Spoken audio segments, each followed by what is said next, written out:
sometimes I'll hear, but only 7 of us are here today. But I know there's a total of 9. And I hear from them all the time. Excuse me, but it's not like but to like do a reading on someone, I have to like, close my eyes and like connect. It's not like I would be walking down the street and someone walks by me and I'll hear, oh, tell them blah, blah, blah. Because my gift doesn't work that way. I mean, I know people whose gift is that way, where they have to almost like turn it off. Mine is not that way. And I'm kind of blessed that way because I think it would be, you know, difficult. I don't want to say difficult, but hard. Like if you went to a drugstore, or like, I don't know, the Safeway, the grocery store, and all of a sudden you're hearing everybody in the store, that would be a lot. And also another thing is we all have free will here. And what we do, we kind of connect very deep with the person's energy. So we need to respect their free will.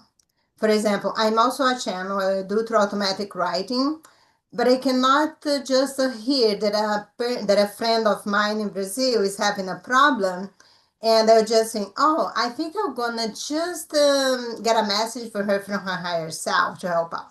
No, if I get inspired, I call her and I need to ask because information shift the perception of the person, and instead of they have one experience, there will be a fork on the line, they're going to have another experience, but it may be the first one that they supposed to have will bring a bigger growth.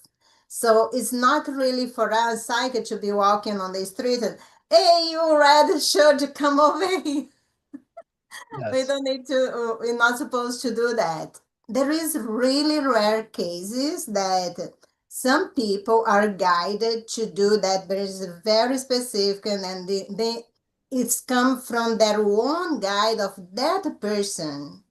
So Yes. because that's very, very rare. Usually is with the permission of the person. Right. My And experience has been when some of my clients say, oh, a psychic came up to me, they are not really of the light. We'll just put it that way. I don't want to, usually what they're trying to get money.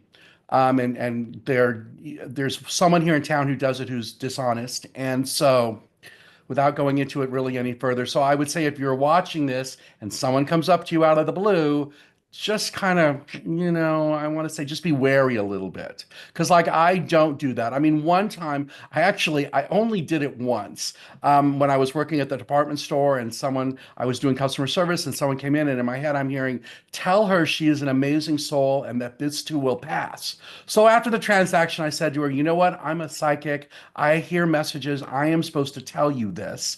And I told her, and she looked at me like I was psycho. And I don't, and after I did that, I thought, all right, I'm never going to do that again because, they're not, maybe she needed to hear it right then and it was all legit. But after that happened, and I kind of said to my guys, yeah, let's not do that again.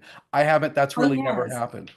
you can set boundaries. Yes. I And have I'm sure that's exactly like what I did. Yes, I have a friend she's highly gifted too, and she's kind of a median psychic. Median psychic is the name that you do